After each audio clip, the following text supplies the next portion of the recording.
Hey everybody, this is Wes with A1 Comics.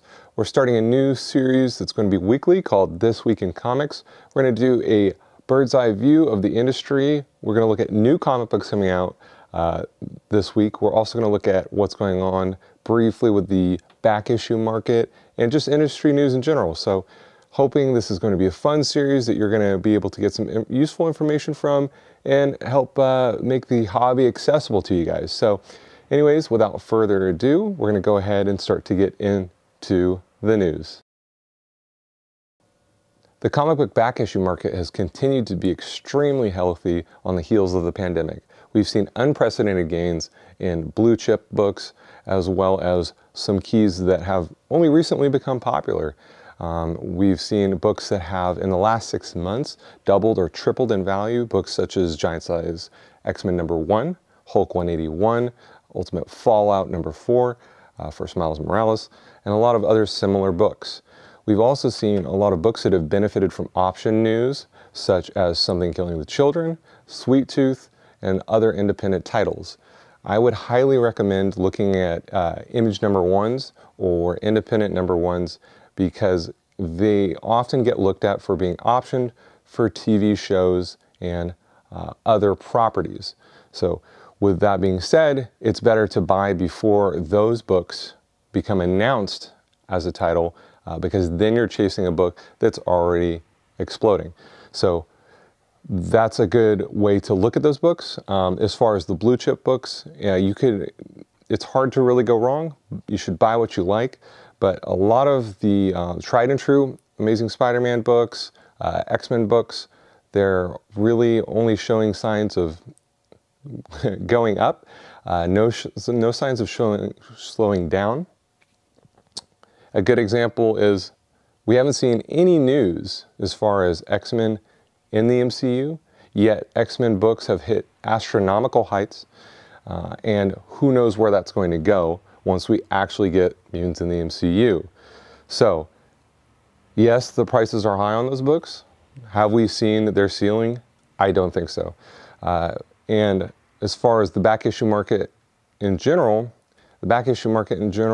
is all books. We've seen some prices, and I know that there's a lot of talk in the industry right now about what's happening, but I just think overall, it seems like the comic book back issue market is very healthy, and if you've been sitting on a collection of your own, congratulations, there's a good chance maybe you have some books that have increased in price, and hey, that's great news. So keep an eye out for a lot of these key books while you're hunting, while you're out there in the wild, because you might find something that is of significant value right now. DC has announced some of its free comic book day titles. I'll try and put a link down below so you guys can go look at those. Also, Green Arrow is having its 80th anniversary 100-page spectacular. That book is going to have a lot of variant covers, a lot of reading material, so that's really fun. Keep an eye out for that. It comes out June 29th. As far as Marvel news goes, Venom 200, which is eagerly anticipated, so that the printer ran out of paper while printing the book, which has caused some delays. So funny bit of news as far as Marvel goes. And in image news, Spawnverse #1 looks to be a really exciting title right now. Todd McFarlane was actually quoted to say that it's tracking to be one of their biggest titles in the last 25 years and their biggest launch of the 21st century.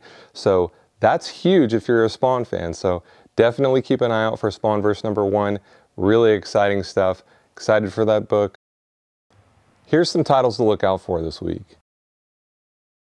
From DC, we have 0 Point #2, which comes with a code for a free game skin for Fortnite. We also have Mr. Miracle #1, which is exciting. There's some beautiful artwork on that #1. We also have Harley Quinn #3. From Marvel, we have Black Panther 25, which was actually the final issue of that run. We also have Reptile #1. From the independent publishers, we have Bitterroot 13, which Image is already in talks with Regina King about doing a show with Legendary Pictures, so that's interesting. It's also a really great series with a lot of great artwork. Check it out. We also have The Witcher's Lament #1. Again, a great place to start at #1. We also have the extremely eagerly anticipated Something Killing the Children #16, which is the basically introduction of the series. And we also have Blue Flame from Vault Comics, definitely a smaller title or publisher that has been doing a lot of interesting things. Highly recommend checking them out for something different.